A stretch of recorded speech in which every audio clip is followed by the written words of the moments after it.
Hey everybody, Movie Reviewer Next Door here, and I'm back with another review. And this time, I'm reviewing One Ranger. This is an action thriller film directed by Jesse V. Johnson from 2023, and it stars Thomas Jane, Dominique Tipper, Dean S. Jagger, and John Malkovich. In this film, a Texas Ranger is recruited by British intelligence to track down a dangerous terrorist and stop him from attacking London. What did I think of One Ranger? Well, watch because two reasons mainly. Thomas Jane is the star of it. He's not an so he's not in it for 5 minutes. He's actually the star of this. And it's directed by Jesse V. Johnson, who I consider, and I and many other people consider to be one of the best directors of action films in the past decade, 2 decades. He's been in the business for a while. I still haven't seen most of his films, but I've seen the most well known. But given that this film was a bit of a disappointment, but I didn't hate it. I thought it was decent. There's some stuff near the second half. It does get better in the second half, and I do think that it's still a fun watch.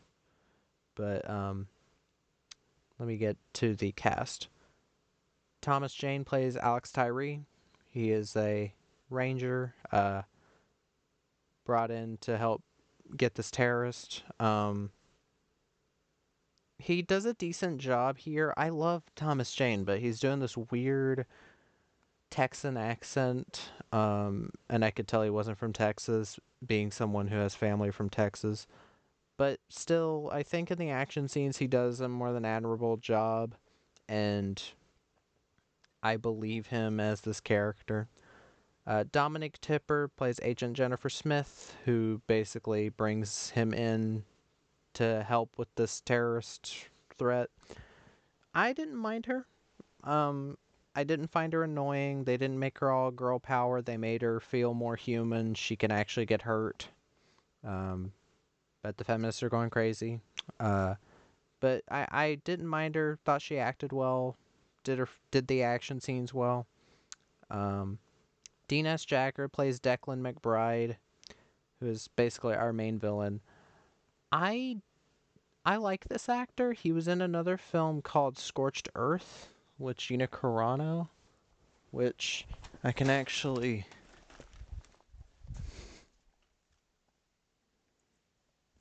There you go. Because I have the Blu-ray right here. What? Directed by Peter Howitt, the director of Antitrust and some other film I remember liking, but this is a good movie. I actually remember really liking it. Whole cast did a good job on that one. But I I I like this actor. I I don't know what he's like most famous for, but I think he does a good job here. And I only thing I wish for more of is that his character had like kind of an interesting backstory that they hinted at, and they didn't really go any deeper into it. And that's one of my negatives for the film. But and John Malkovich is Geddes. He's basically the guy that starts barking orders at the characters. And John Malkovich, I don't know anything about his health, and I'm not saying this to be funny. He sounded AI generated. And what I mean by that is that his audio sounded very weird. It might have been an editing thing, but he also looked really tired. He looked really out of it. And I hope to God they're not doing another Bruce Willis thing where they have him in a movie for 5 to 10 minutes and then put him on the cover and all that, and he's in like some contract that he wasn't even aware of what he was doing when he signed it. I hope to God that's not what they're doing. But it was really distracting whenever he was on screen. But yeah, One Ranger. Just to get into why I watched this, I have to show you three movies from this director that I own. I've seen more than I own of Jesse V. Johnson, but he did Accident Man, which I consider to be one of the best action films of the past decade, um, or the 2010 to 2019, because it was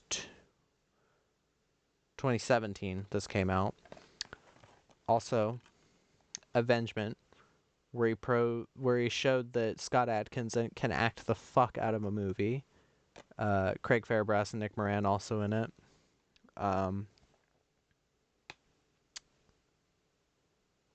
Also Louis Mandylor.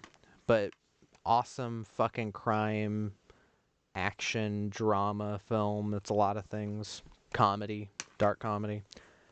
And even this, which is one of Bruce Willis's... I know there's damage, I couldn't help it. One of Bruce Willis's last films, or part of his last films, I guess, which is actually a pretty good one. I didn't expect to like it as much as I did, but Jesse really knows what to do with this type of film. But yeah, I won't say this is one of the best action films of the past decade, but these two, if I do consider this action, I would. Because Jesse V. Johnson knows how to shoot shit. He's like kind of like Isaac Florentine in a way, where he knows to hold the camera back, not edit as much so that you can actually see what the fuck's happening. I think the issue with this film for me isn't that the action is horribly done, because it's not. There are some bits of not great CGI, and again, Jesse V. Johnson is working with budgets well under other direct-to-video directors. Just for instance, this film cost $6 million and looks fantastic. This film costed less than $3 million and it also looks fantastic. So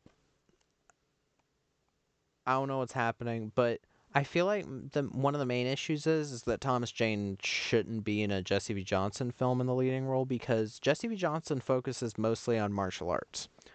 And I think if you got somebody like Gina Carano, if you got a Gina Carano starring film, then I think you could get something really fucking cool. Because the last time we saw Gina Carano doing on-screen martial arts and fighting, really without like focusing too much on guns, was Haywire, which I think is a pretty fantastic action film, and I'm surprised not more people bring that up. It's not exactly an action-packed film, but the action in it is fantastically done, and Gina Carano is a big reason for that, because she is fantastic at martial arts. Maybe not the best actress, but still. I feel like Thomas Jane would fit more in a film from S. Craig Zahler. And since S. Craig Zahler has worked with multiple actors that are conservative, such as like Mel Gibson and Vince Vaughn and all these others, I feel like... Oh yeah, Kurt Russell too. I feel like Thomas Jane... I'm not sure if Thomas Jane is conservative, and I'm not saying that's the only reason I watched them, but I feel like Thomas Jane would work better in kind of a slow burn crime drama, because I have all three of S. Craig Zahler's films right here: Bone Tomahawk, Brawl and Subblank 99, which I fucking fully recommend. Brawl and Subblank 99, awesome fucking movie. And Dragged Across Concrete, which I know you might look at the runtime and think 2 hours and 38 minutes. That's way too fucking long and it must drag like hell. No, it doesn't. If you're into the story, it will not seem like a long movie, but I can imagine Thomas Jane in at least these two, because I haven't seen Bone Tomahawk yet. But I would love to see that, because I think he would fit right in. But here, again, he doesn't do a bad job. It's just I think he doesn't fit with the usual fast-paced... Because Jesse V. Johnson usually works with fast-paced martial arts or fast-paced gunplay, and this film doesn't really have the fast-paced gunplay of one of his films like The Mercenary or White Elephant even. And I wish it did.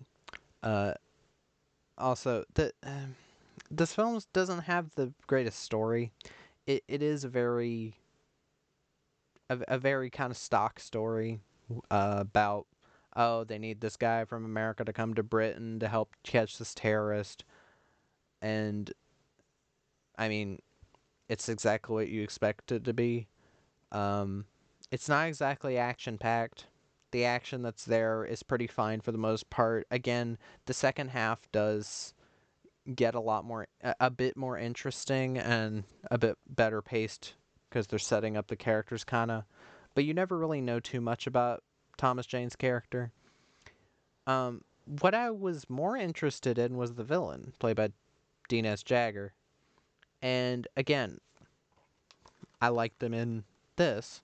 So I was like, oh, what are they going to do with this character? And I kind of wish they went more into this backstory that they insinuate. Because there's like one part where this guy that he used to work with in a church, he's like helping his brother, and he says, you aren't what you used to be. And then this kid at the church starts singing um, an Irish song because he's Irish. And he genuinely starts to tear up, and I was like, wow, this is like an interesting moment that could have been more powerful. And I feel like there's just not enough to his character to make it powerful, or not enough that's given to us through dialogue or even through just, you know, other means of exposition in the film for me to care.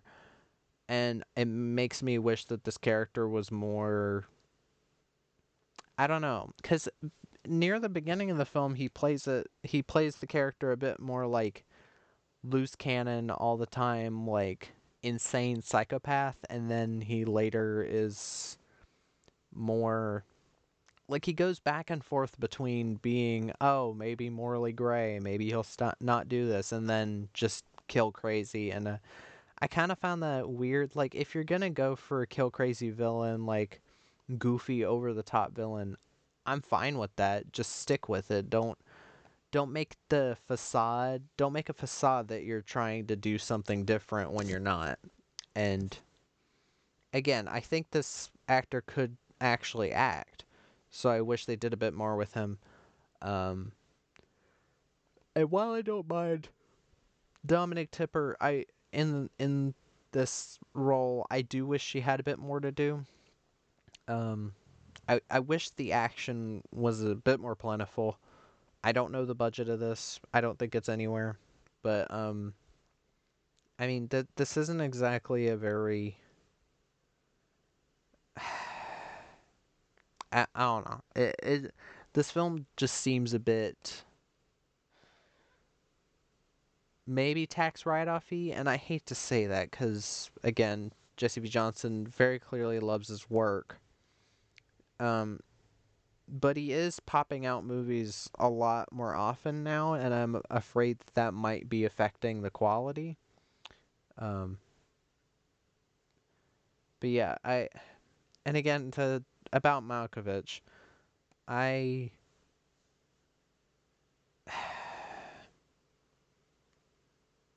I'm afraid he might be suffering something. Maybe not dementia, maybe not aphasia like Bruce Willis, but something about him seems off in this. He isn't in but like 4 scenes briefing the characters and then the last scene congratulating them and all that.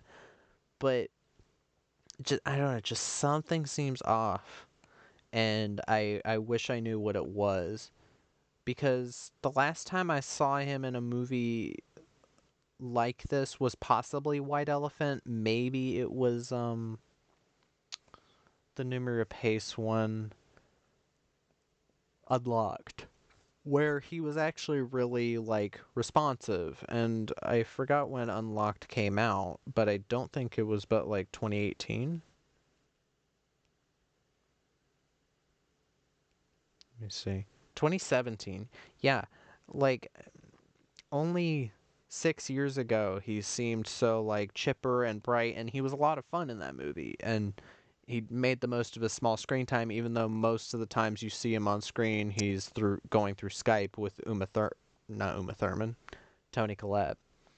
um and I don't know, I wish I knew what was going on, but it did throw me off a bit. But again, there are some decent moments of action in the film. Again, Thomas Jane, I've always liked him. I won't say it's an excellent performance. I think the accent is hindering him a bit.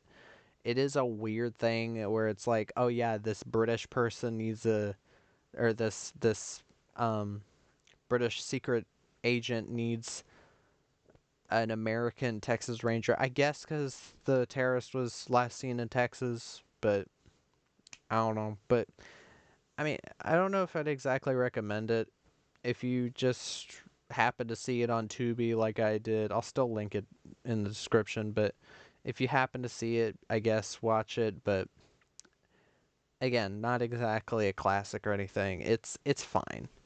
It's not as good as The Mercenary. It's not other Jesse V. Johnson films. Not as good as The Butcher. I loved The Butcher.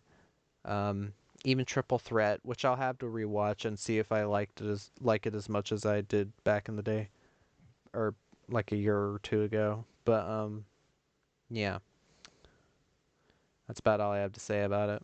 But that was my review of One Ranger. Excuse me. If you've seen the film, um, let me know in the comments what you thought. If you have any recommendations, put them in the comments. I've seen other people's recommendations. I will get to them when I can, or get to the ones I have interest in when I can. Um, but yeah, look forward to that. When I'm in the mood for something of the genres that were put in there, I will try to watch them. But yeah, movie reviewer next door out.